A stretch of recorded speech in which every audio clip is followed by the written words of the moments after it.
O golpe de Estado da Regeneração veio modificar completamente a estrutura partidária que funcionava em Portugal. Até aí a luta é entre cartistas e setembristas. Cartistas é a direita, setembristas é a esquerda. A partir daqui vai-se falar em regeneradores históricos. Regeneradores serão a direita, históricos serão a esquerda. É claro, isto no sentido em que a palavra esquerda-direita podiam ter então algum sentido.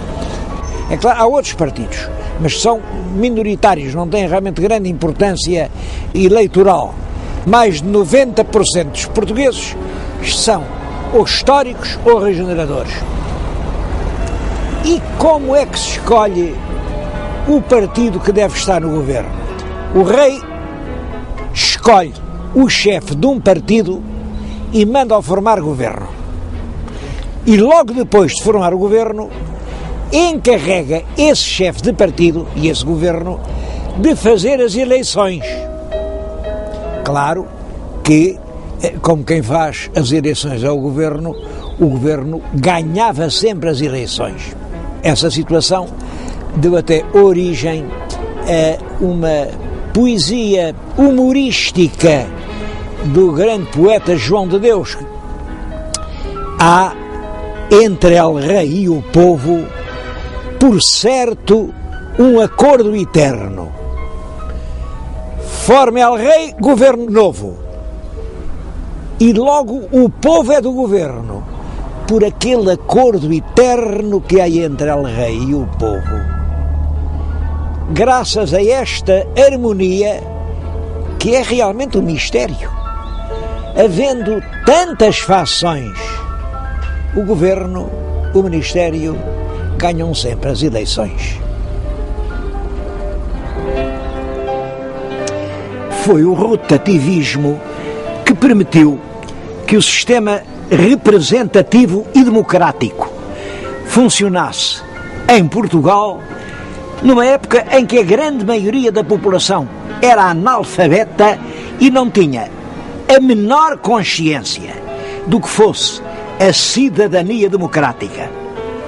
O nosso grande historiador Alexandre Herculano chamou por isso às eleições que então se faziam uma vil comédia. Mas não podia deixar de ser assim.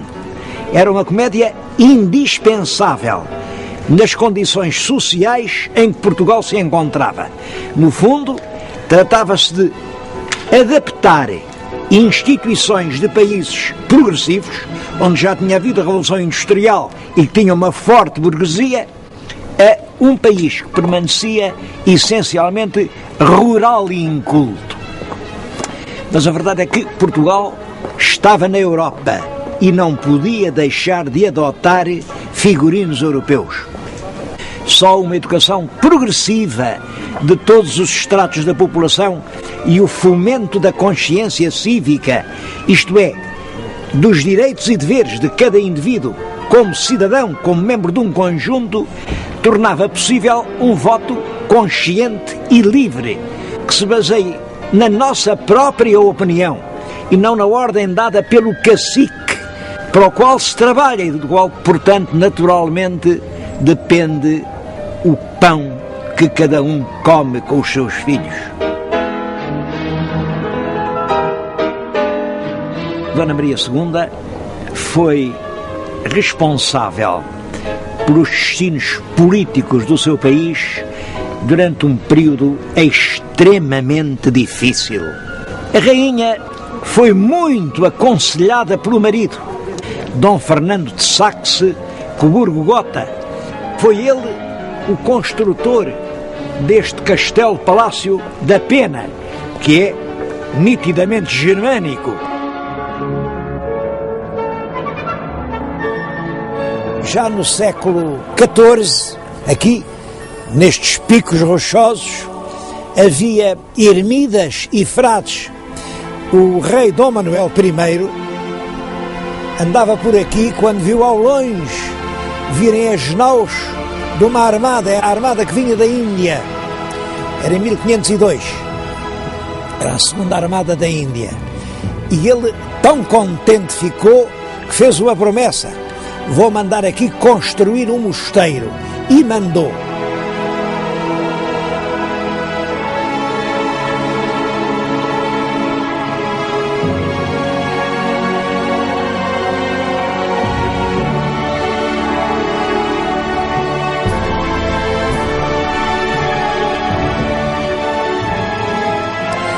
Este é o claustro do pequeno convento mandado fazer pelo rei Dom Manuel.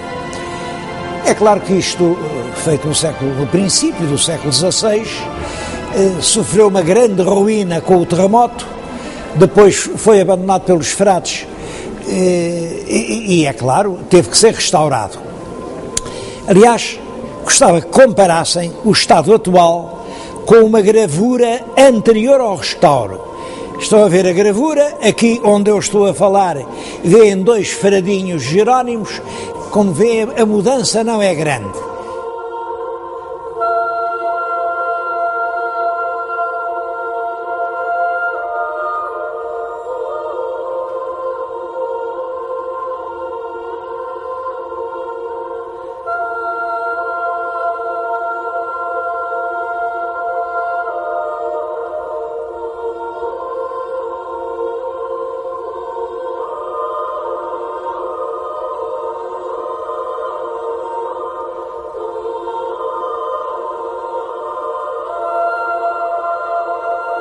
Os frades foram expulsos em 1834 e todo o convento estava a cair em ruínas quando um marido da rainha Dona Maria II, o Dom Fernando,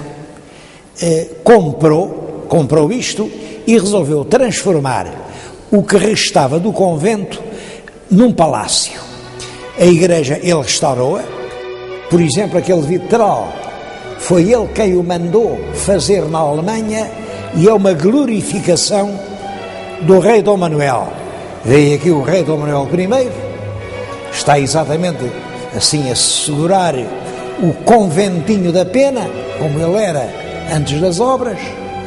Além vê-se o Vasco da Gama que regressa da Índia, estão os navios ao fundo, em cima é Santa Maria e São Jorge, e mais em cima ainda são as armas, a heráldica da Casa de Saxe, Coburgo-Gotha, e da Casa de Portugal. É impressionante como um príncipe nascido na Alemanha, que de Portugal não tinha nada a não ser ter casado com a nossa rainha, presta esta homenagem às navegações portuguesas. E como veremos, todo o palácio é uma homenagem a Portugal e à sua expansão no mundo. Mas aqui na igreja, o mais importante é o retábulo de alabastro de Mestre Nicolau de Chantrenne.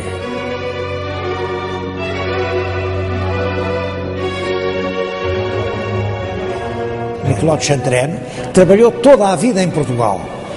Sabe-se que em 1517 já estava a trabalhar em Coimbra, depois em 1530-32 esteve aqui em Sintra e fez aquele retábulo que é de facto uma maravilha de expressão, de leveza, de transparência e até de novidade, porque reparem, aquilo já não tem nada de manuelino, aquilo já é renascença pura.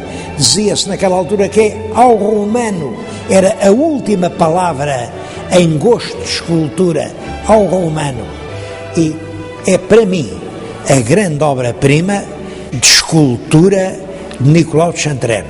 Por exemplo, em Évora há imensas coisas dele, mas talvez nunca tenha feito nada tão leve, tão espiritual, tão delicado como este retábulo no conventinho da Pena.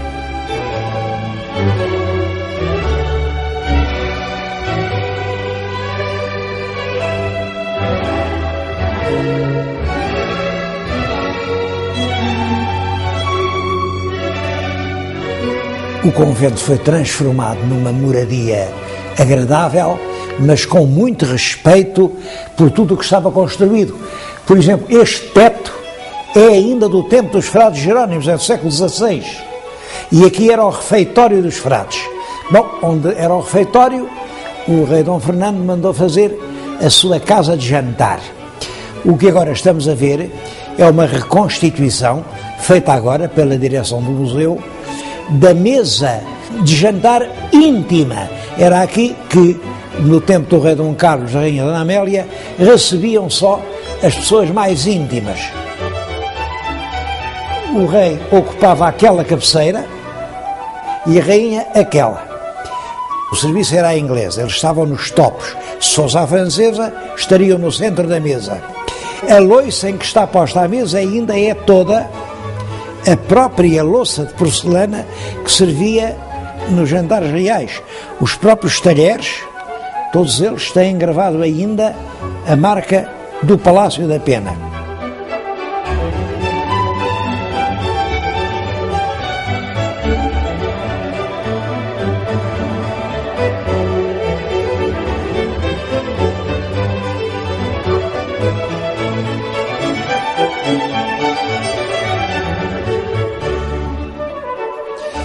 Esta dependência era uma pequena antecâmara onde hoje se reúnem objetos de porcelana de Saxe. O marido de Dona Maria II era filho do Duque do Saxe, portanto o Saxe era a pátria dele. E ele nunca esqueceu isso. Durante toda a vida ficou muito ligado à pátria onde tinha nascido e foi colecionando objetos vindos de lá. Isto é uma pequena parte das suas coleções, são objetos valiosíssimos. A porcelana estava na moda, era porcelana pintada, com pequenas cenas da vida rural, da vida familiar, cenas da escola, folguetos. Outra parte desta coleção está hoje na ajuda, mas tudo isto é recolhido pelo Dom Fernando.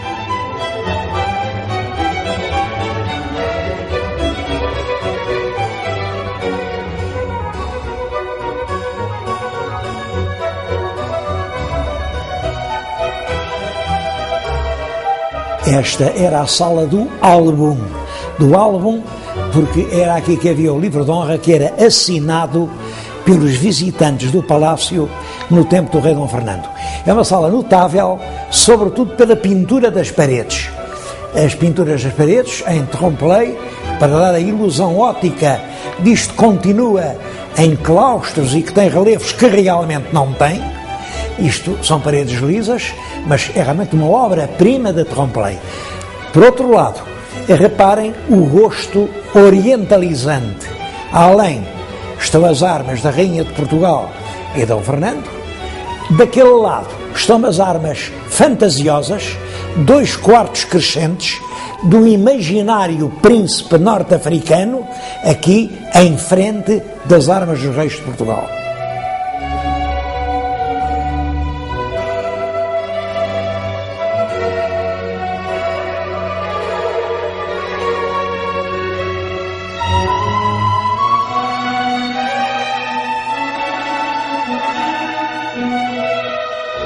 É claro que, como o conventinho rapidamente mostrou que era estreito e pequeno, e também as condições políticas mudaram, e o rei passou a ter mais meios, mais poder, ele, ao lado do velho conventinho, mandou fazer um palácio novo. Para não se confundirem, hoje o conventinho está pintado de cor-de-rosa, o palácio novo está pintado de amarelo, e são 2 partes completamente diferentes.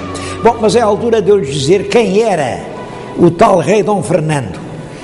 Temos aqui um retrato dele, enfim, já de um escultor francês, mas há muitos outros retratos.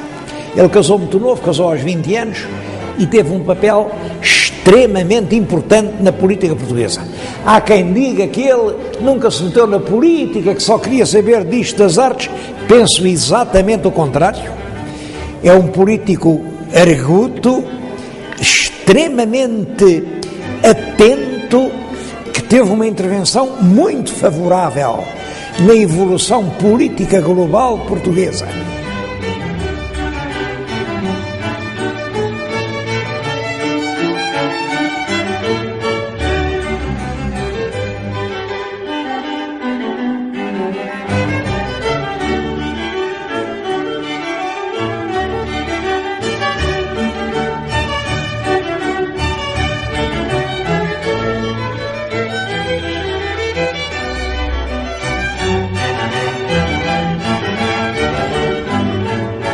Palácio Novo já tem características completamente diferentes. Reparem que esta sala tem outras dimensões. Era a sala dos embaixadores, a sala dos atos mais solenes. O projeto é de um alemão, do barão d'Eschwege, mas a decoração é inteiramente do rei Dom Fernando. O seu exotismo, as louças chinesas, os móveis da Índia e uma nota muito curiosa. As janelas são inteiramente preenchidas por vidros de vitrais alemães. Ele colecionava vitrais e aproveitou fazer a sala para expor os seus vidros prediletos aqui nas janelas do palácio.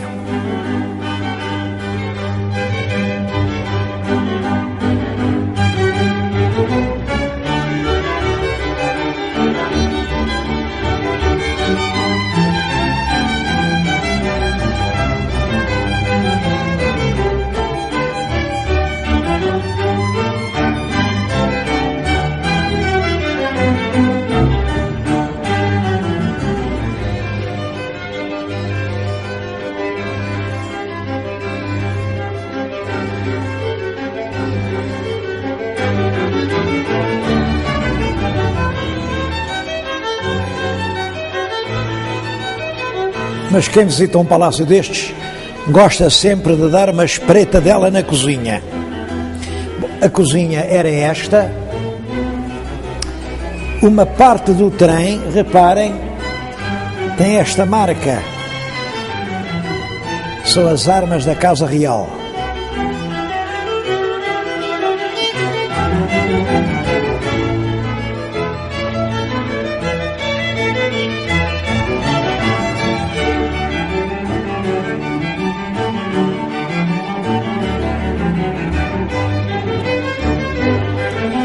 Bom, é claro que a cozinha é uma curiosidade pitoresca, mas realmente importante é o parque que envolve o Palácio da Pena. As pessoas não sabem, olham para isto e dizem, bom, isto é uma floresta, têm até a impressão que é uma floresta muito antiga. Não é, não é. Antes do rei Dom Fernando ter decidido construir aquele palácio, isto eram montões de penedos desérticos, não havia aqui uma sombra, era realmente uma coisa hostil, agreste. Vieram arquitetos, estudaram-se os solos e o rei, à volta do seu palácio, em 200 hectares, meteu árvores uma a uma, encaminhou as águas, inventou os lagos. Este lago é artificial, não havia aqui lago nenhum. Dentro do lago inventou uma ilha, é aquela. De cima da ilha inventou uma torre. À volta do lago inventou uma floresta. São essas invenções todas juntas que fazem da Pena, toda a gente lhe chama, um dos paraísos da Europa. A beleza da Serra de Sintra vem desta floresta que foi inventada por um rei romântico há menos de 200 anos.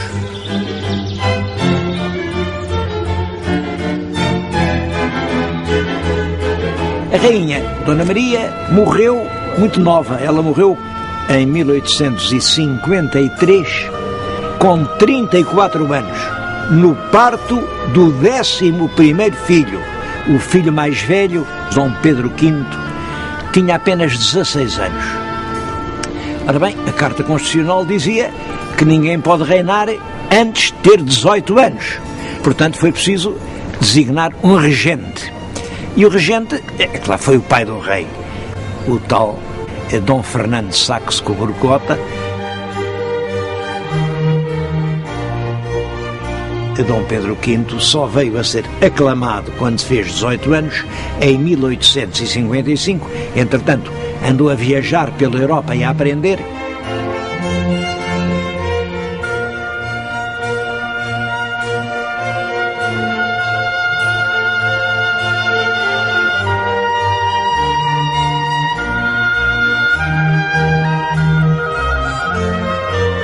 Um episódio que emocionou muito os contemporâneos. No ano de 1857, quando o rei tinha 20 anos, uma terrível epidemia de febre amarela assolou os bairros de Lisboa e fez milhares de mortos. Toda a gente que tinha um parente na província ou algum dinheiro para se meter no comboio e fugir, fugiu ao contágio pestífero. Mas El Rei não fugiu, ficou em Lisboa. E não só ficou em Lisboa, como foi visitar os hospitais onde estavam os agonizantes. Apertava-lhes a mão, desejava-lhes as melhoras, despedia-se até ao dia seguinte e deixava-os morrer na ideia de que El Rei de Portugal os tratava como irmãos. E ficou, na opinião do seu tempo, considerado uma espécie de rei perfeito, o príncipe ideal e generoso, em cujo culto e saudade se uniram os portugueses de todas as correntes. Bom, e realmente é certo que esse jovem deixou escritos que mostram que era uma pessoa inteligente, com um forte sentido de responsabilidade do Estado e um intenso desejo de progresso e de justiça. Mas é claro que ele reinou pouco tempo. Reinou apenas 6 anos, porque morreu aos 24 anos, vitimado por um tifo. E sucedeu-lhe no trono o irmão mais novo, Dom Luís, um príncipe que não tinha sido preparado para essas tarefas.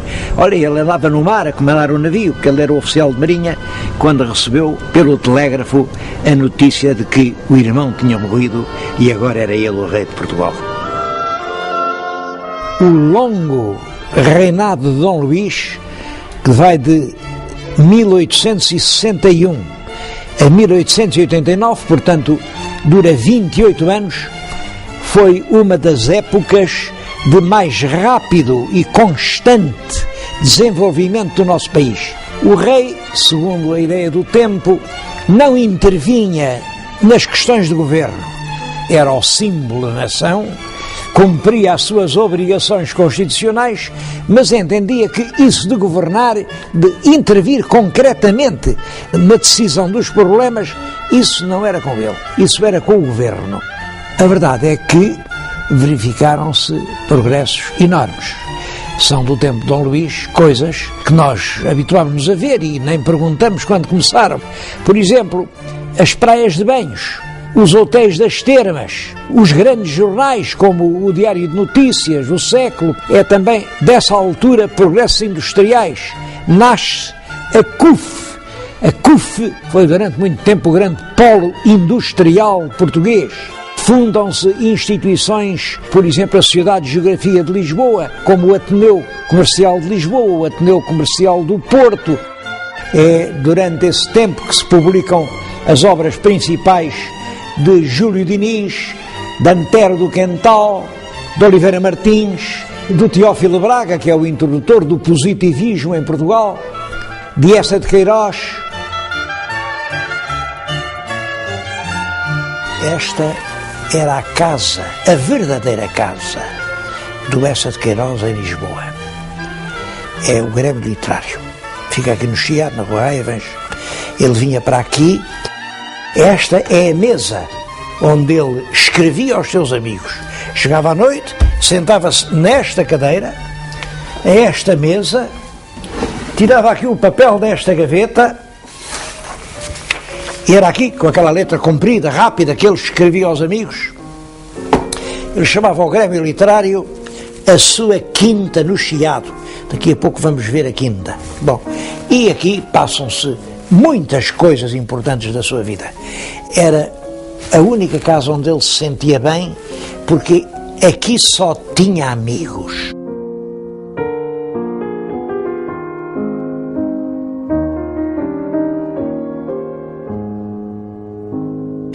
Se ele jantou aqui, não sei. Agora que olhou por aquela janela, isso olhou com certeza várias vezes. E lá embaixo, aquele jardim que veem, era a quinta com portas para o Chiado. Ele adorava a sua quinta com portas para o Chiado. É lá que eu vou evocar a vida de Eça de Queiroz.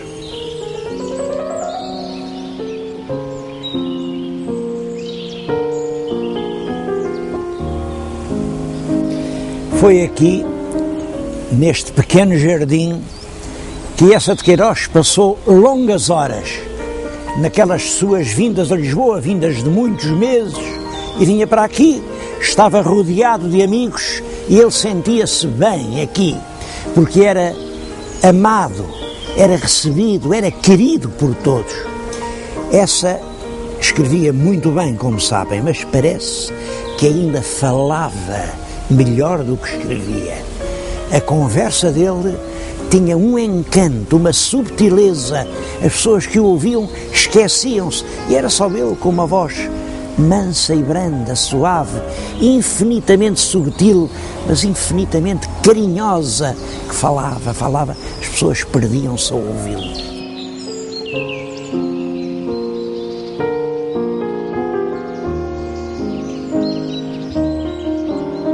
Talvez aqui não tivesse escrito, porque ele, para escrever, gostava mais, tinha assim uma secretária muito alta, era uma secretária muito alta, desta altura, punha-se em pé, escrevia em pé e com uma caneta nos linguados de papel branco, muito macio, muito calandrado, um papel que parecia cetim, a pena deslizava rapidamente, bom, e depois ele aperfeiçoava muito essa prosa que escrevia. Prosa que, como todos sabem, foi a mais bela prosa que se escreveu em Portugal durante todo o século XIX. A prosa dessa, o que tem de superior é que é a prosa de um homem extremamente inteligente. Em essa, o lado cerebral, uma visão superior que o coloca muito acima das nossas pequenas divisõezinhas. Essa nunca foi político. Eu sei que os nossos críticos têm-se esforçado muito para dizer, não, ele era daqui, não senhor, era daqui. Ó senhores, aceitem a lição de inteligência do Eça. O Eça não era de cá nem de lá, era um homem de cima. Ele compreendia e escrevia, e em tudo o que ele escreve há um dom de generosidade. É um homem que ama sem o confessar e corrige sem ofender. É um espantoso prosador. É claro que na primeira fase do Eça, o Eça tem duas fases nitidamente, e é um facto que marca uma da outra. É o Eça solteiro, o Eça que não teve mãe, não teve lar, não teve família e, portanto, é um homem que não teve aquela moldura humana, aquele casulo de ternura sem o qual todos nos sentimos enregulados. Ele não teve isso, coitado, não teve. Isso sente-se na vida dele. Sente-se, isso é um traumatismo terrível. Os primeiros escritos dele, eu creio que o Padre Amaro essencialmente reflete de uma maneira transposta e complexa, mas o drama do nascimento dele. É um rapaz que nasceu, imaginem, de mãe incógnita. Mãe incógnita, mas é um absurdo, pois é. É esse absurdo que vai realmente humilhar e ofender e magoar profundamente o Eça até ao casamento.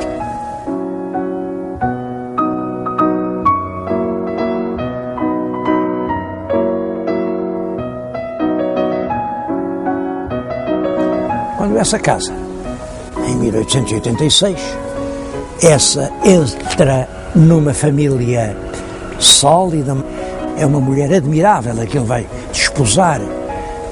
Emília de Castro é filha do Conde de Rezende e é irmã de um rapaz que ele tinha conhecido no colégio do Lapa, do colégio do Porto, e que ficou amigo dele para toda a vida. Bom, esse casamento, essa entrada numa família em que há sentimentos, há valores, há estima, há respeito. Falo, de certo modo, passar a ver o mundo de outra maneira. Até ao casamento, Ele escreve as farpas, escreve o Padre Amaro, escreve o Primo Basílio, escreve o Conde de Abranhos, escreve o Mandarim. Depois das farpas, ele publica os Maias, que já são muito mais serenos, A Cidade e as Serras, A Casa de Ramires, A Vida dos Santos, O Suave Milagre. É realmente um molusco a quem tinha sido roubada a concha, reencontra a concha que lhe restitui a alma. São os dois grandes períodos da vida do Bessa de Queiroz.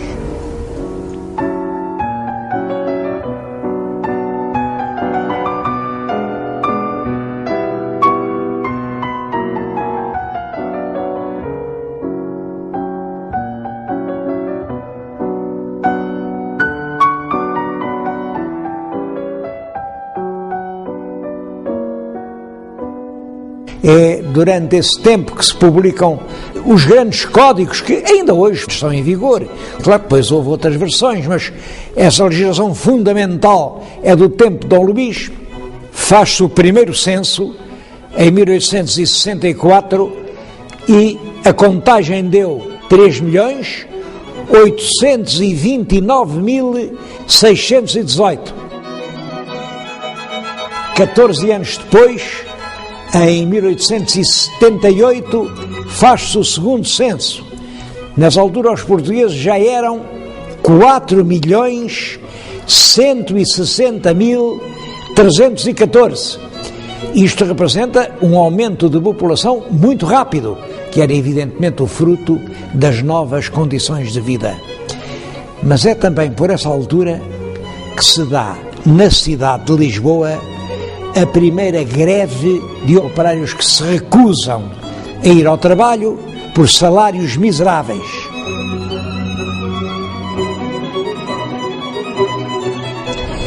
Este último episódio revela que se estava a formar, especialmente nas cidades, uma nova classe social, uma classe formada por operários, por empregados das carris, por tipógrafos, por jornalistas, funcionários da SNAL, professores, os empregados naquelas fábricas cujas chaminés marcavam agora o bairro de Alcântara.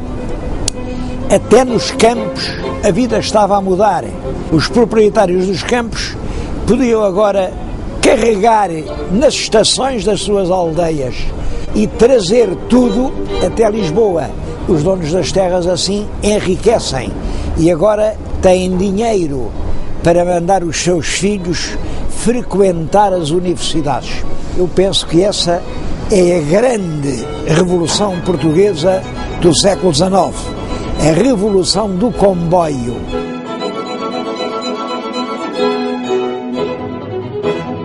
Em Lisboa crescem os novos bairros das chamadas Avenidas Novas. Cresce também muito o movimento do Porto, com a saída de navios com imigrantes para o Brasil, para a África, imigrantes que depois mandam o seu dinheiro e isso faz surgir um ativo comércio bancário, um comércio especulador, mas que é o que marca principalmente o movimento comercial lisboeta entre 1870 e 1890.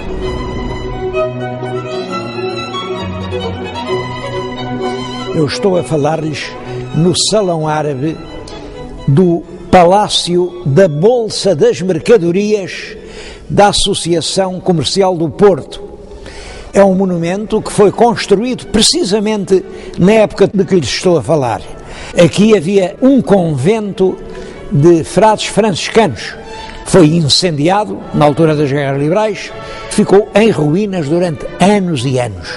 Então os comerciantes do Porto pediram que se lançasse um imposto sobre todas as mercadorias que entrassem na Barra do Porto e esse rendimento seria aplicado inteiramente a fazer um edifício para Bolsa das Mercadorias dos comerciantes portuenses. E assim se construiu este monumento.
Em 1889 morreu o rei Dom Luís.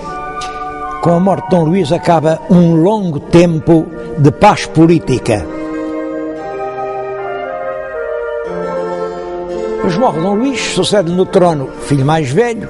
Dom Carlos é um homem enérgico, inteligente, muito culto, e não fossem lá dizer-lhes quem reina não governa. E governava com um pulso de ferro.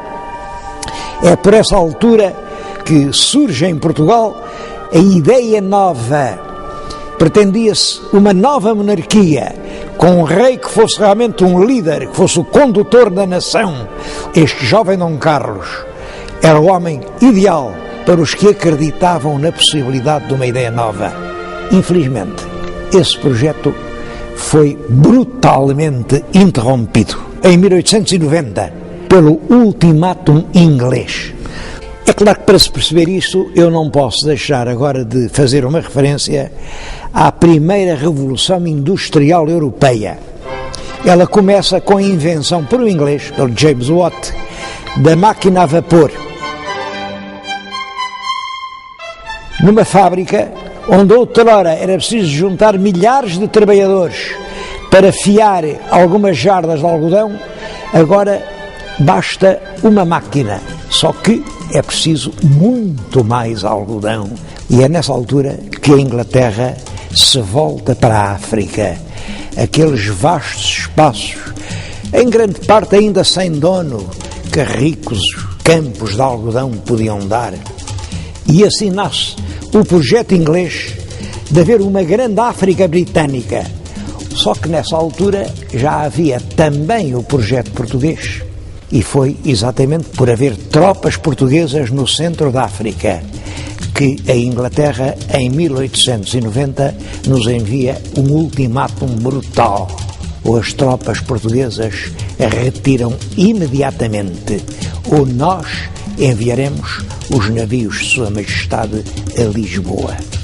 A expressão mapa cor-de-rosa que se usa para exprimir esse projeto pode sugerir que era realmente um sonho cor-de-rosa, uma fantasia que passou assim pela mente dos portugueses. Isso não é verdade. Tratava-se realmente de uma realidade. Eu agora estou-lhes a falar na Sociedade de Geografia de Lisboa, que foi uma entidade que se empenhou muito na realização desse projeto. Isto é um Atlas Universal, editado em Paris. É uma nova edição, de acordo com as resoluções da Conferência de Berlim. Aqui é Angola, aqui é Moçambique, e toda esta zona está colorida com as cores que dizem respeito a Portugal. Portugal é representado aqui desde Angola à contracosta. Tenho aqui outro mapa, também editado em Paris, antes do ultimátum, e aqui toda esta zona amarela, tudo isto é a região portuguesa. Nós estávamos quer em Angola, quer em Moçambique, desde o século XV, ao passo que os ingleses chegaram à África no século XVIII. As razões históricas eram a nosso favor, mas realmente as razões históricas pouco podem quando a força está contra elas. E foi por isso que, em 1890, o governo inglês intimou o governo português a retirar do país dos macololos. Esse ultimátum emocionou imensamente os portugueses. E um dos gestos mais expressivos foi que, no Largo de Camões, cobriram de crepes pretos a estátua do grande poeta, sinal de que a pátria estava de luto. Foi uma emoção sincera, porque estávamos nessa altura a viver um período de patriotismo ardente. Bom, e somos obrigados a retirar do centro da África. Toda a gente estremece. E o próprio Alfred Keil, apesar de filho de alemães, também sentiu dentro da alma vibrar essa angústia, e corre para o piano, senta-se ao piano, está aqui o piano, está ali a pauta, e ansiosamente nas teclas do piano toca.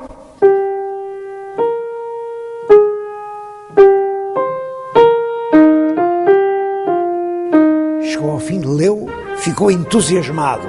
Era um hino empolgante, otimista, carregado de nacionalismo.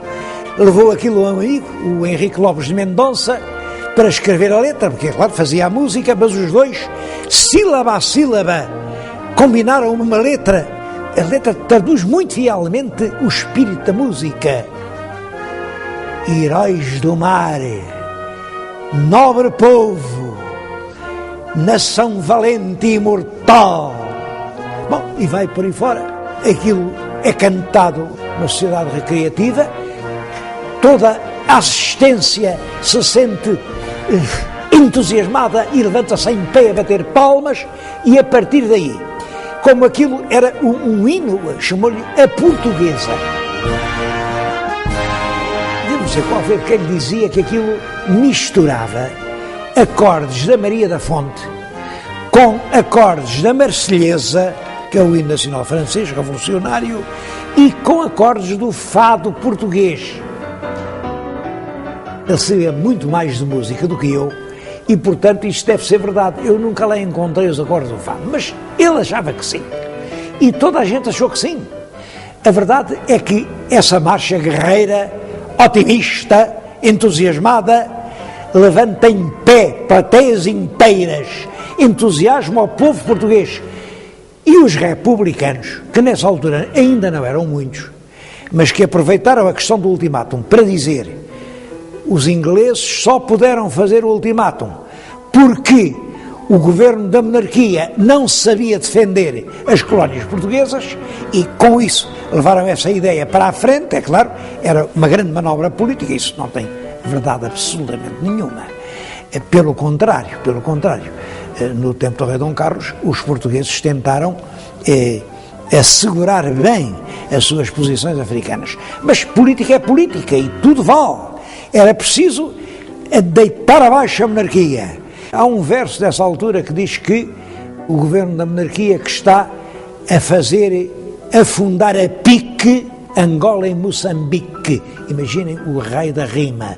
Moçambique com ir a pique. Estava-se tudo a afundar. Era preciso a república para salvar o ultramar português. E, portanto, sempre que há uma grande festa republicana, toda a gente canta a plenos pulmões, com um entusiasmo imenso, com os olhos brilhantes de esperança, aquele hino do nosso Alfredo Queiro.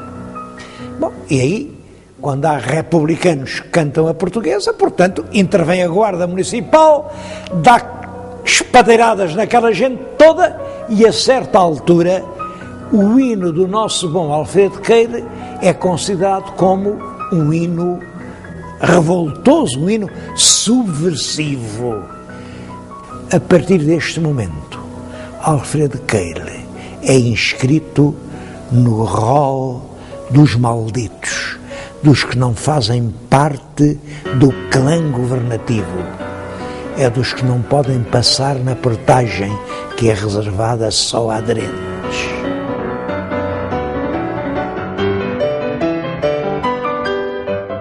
Como sabem, o rei Dom Carlos ainda era aparentado com a família real inglesa, e isso serviu para os republicanos entenderem que a monarquia não estava a defender corajosamente os interesses de Portugal.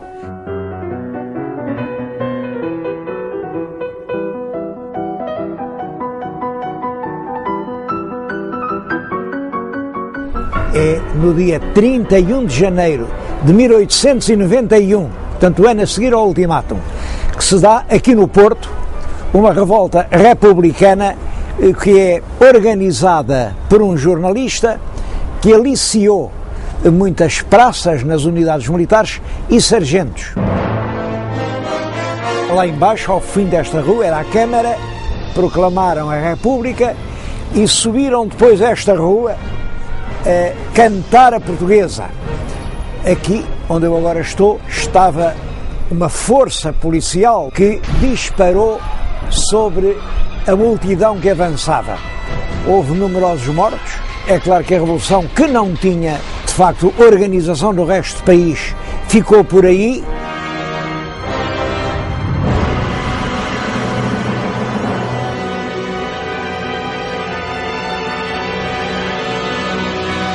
O reinado de Dom Carlos, que se tinha iniciado sobre as promissoras perspectivas da Ideia Nova, um projeto de um país progressivo, ordeiro, a andar em frente. O reinado estava também desde o início minado pela perigosa ideia de que o trono era traidor à pátria e, portanto, para salvar a pátria era preciso derrubar o trono. Apesar disso, a época de Dom Carlos é um tempo de progresso e de aproximação relativamente rápida à Europa. É também um período de importante expansão de Portugal em África. Em África, em 1895, um capitão de cavalaria, Mouzinho de Albuquerque, aprisionou um poderoso régulo local, o Gungunhana, e ele acabou prisioneiro numa fortaleza dos Açores.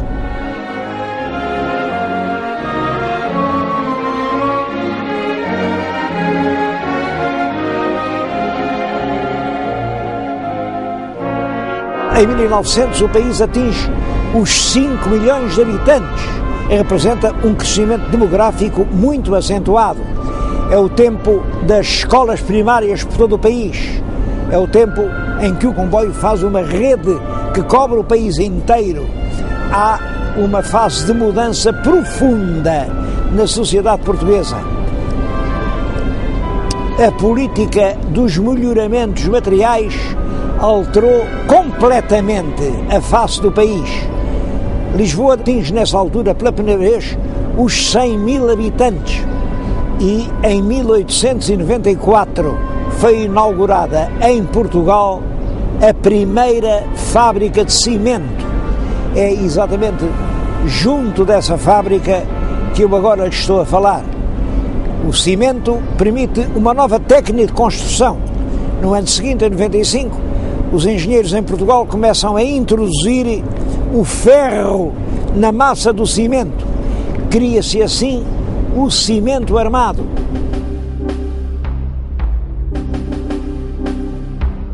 Pode dizer-se que nessa altura começa um mundo novo, um mundo que nós podemos construir de acordo com os nossos humanos projetos. Os partidos da monarquia estavam esgotados e começaram as dissidências. De 2 partidos passou a haver 4 e um 5º partido que vai sempre ganhando terreno à custa das divisões dos outros, o Partido Republicano. Tinha poucos deputados no Parlamento, mas eram extremamente combativos. Tomaram como grande argumento contra o regime a questão dos adiantamentos. O rei e a família real não tinham rendimentos próprios, portanto, é claro, o Estado devia-lhes pagar uma certa quantia para eles poderem viver. Essa quantia chamava-se lista civil. Mas a lista civil, que foi decretada e fixada depois da Revolução Liberal, nunca foi atualizada. Os anos passavam, o dinheiro era cada vez menos, a família real também gastava cada vez mais e era necessário que o Ministério das Finanças fizesse uns adiantamentos à Casa Real por conta da futura lista civil. Um deputado, Afonso Costa, chegou a exclamar no Parlamento, dirigindo-se ao Presidente: diga ao rei, retire-se, senhor, saia deste país antes que tenha de entrar numa prisão. É claro que isto causou muitos protestos, o Presidente tocava campainhadas e Afonso Costa continuava. Por muito menos crimes do que aqueles que cometeu o Sr. Dom Carlos, o rei Luís XVI em França viu rolar a sua cabeça no cadafalso.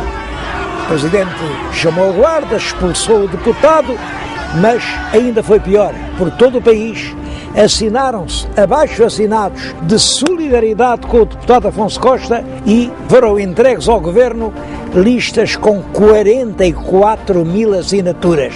O rei entrou pelo caminho de dissolver o Parlamento, marcando novas eleições para o mês de abril de 1908. Devo dizer que isto estava de acordo com a Constituição, mas era ao máximo que a Constituição previa e, de facto, permitia ao Governo governar sem o controle do Parlamento durante quase um ano. É esse período que se dá o nome de ditadura de João Franco. Devo dizer que essa dissolução do Parlamento causou um enorme alarme político. O Júlio de Vilhena, que era chefe do Partido Regenerador, escreveu no Popular a famosa frase: isto termina fatalmente por um crime ou por uma revolução. O Partido Republicano, aliado a um dos partidos monárquicos, que era o partido dissidente do Partido Progressista, chefiado pelo José de Alpuim, resolveu então fazer uma revolução em Lisboa para proclamar a República. Mal houvesse sinais de revolta em Lisboa, entravam na Câmara e aqui proclamavam que estava instalada a República em Portugal. O plano era curioso. Aquela porta que ali se vê dava para um elevador, o elevador que levava lá acima a São Francisco. Tinha um cubículo e à noite os conspiradores republicanos foram para ali à espera de ouvirem os primeiros sinais da tal sublevação militar. Simplesmente a revolta militar nos quartéis falhou completamente. Ninguém deu um tiro. Os conspiradores que estavam ali no quartinho do elevador viram passar as horas, não havia sinal nenhum, até que a certa altura a polícia viu aqueles senhores todos bem vestidos, eles não havia maneira de tomar o elevador, o que é que estavam lá a fazer? E prendeu-os. É claro que foi uma revolução falhada. O rei não estava nessa altura em Lisboa, estava em Vila Viçosa. O rei Dom Carlos gostava muito de ir para Vila Viçosa fazer as suas caçadas. O primeiro-ministro, que era o João Franco, deu-lhe notícias da Revolução Gourada e submeteu à assinatura do rei um decreto-lei que dizia nem mais nem menos que isto: podiam ser deportados para as colónias todas as pessoas que fossem incriminadas por crimes políticos. Portanto, bastava ser acusado do crime, não era preciso ser julgado. Os republicanos contavam sempre com o julgamento, era um pretexto de propaganda. É claro que uma lei destas provocou nos meios republicanos uma indignação enorme. O rei assinou o decreto de boa fé, no dia seguinte regressou calmamente a Lisboa,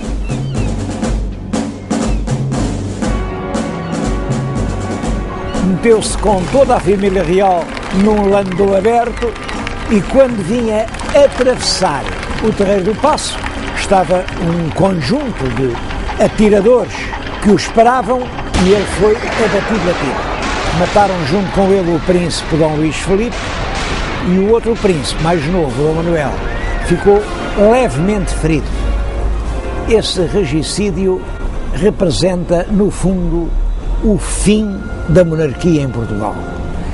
O rei Dom Carlos era realmente um chefe de Estado culto, era ele quem exercia o poder, com ideias modernas, vagamente socialistas, sobre o Estado e sobre a sociedade. Portanto, a sua morte veio abalar profundamente o regime.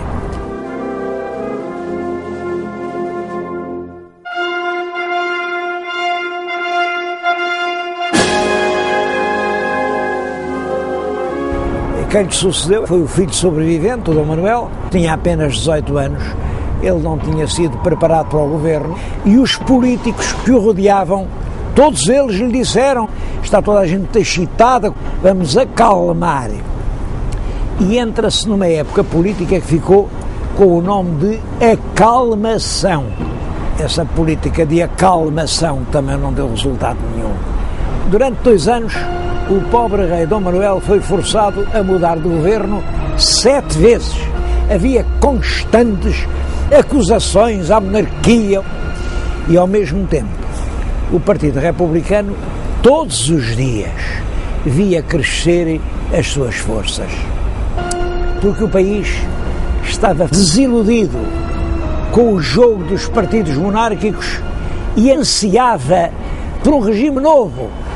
Foi nessa altura que um grande poeta, o Guerra Junqueiro, escreveu: hoje em dia, quem diz pátria, diz república.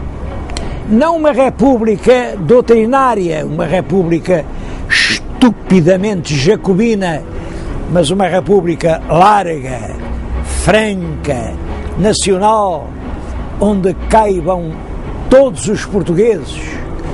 Uma república não dos partidos, mas da nação. Era, como veem, uma aspiração generosa, que era realmente comungada por uma parte muito importante do setor da classe média. Eu disse muito importante e não disse muito numerosa propositadamente, porque esse setor estava longe de ser a maioria. Quando se faziam as eleições, via-se que não chegavam sequer aos 10%, mas era o setor mais dinâmico, mais corajoso, mais musculado. E é isso que explica o fácil êxito da Revolução que eclodiu em Lisboa no dia 3 de outubro de 1910. O chefe militar da Revolução era o almirante Cândido dos Reis, e quando soube que as tropas comprometidas na revolta e não tinham saído dos quartéis, sentou-se ali de uma avenida, que hoje tem o nome dele, e meteu uma bala na cabeça.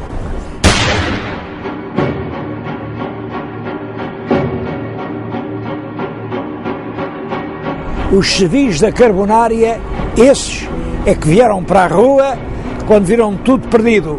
Juntaram-se na rotunda, dispostos a morrer, mas a não se deixar vencer.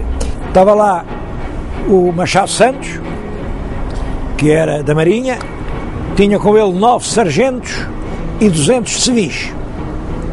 As forças da tropa não foram capazes de sair dos quartéis, porque nas ruas estava gente da Carbonária, atiravam bombas, e é dessa maneira que no dia 5 de outubro de 1910, aqui exatamente nesta varanda em que lhe estou a falar, da Câmara Municipal de Lisboa, foi anunciada ao povo português a proclamação da República em Portugal.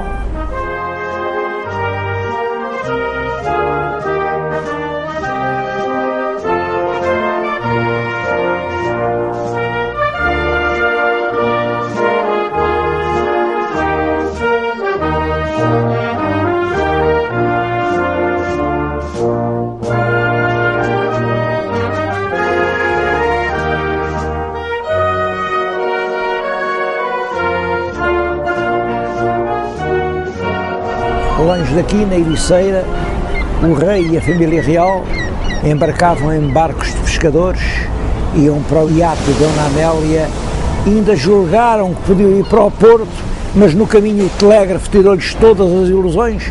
Também no Porto tinha sido proclamada a República, e foram daí para o seu exílio de Inglaterra, de onde nunca mais voltaram.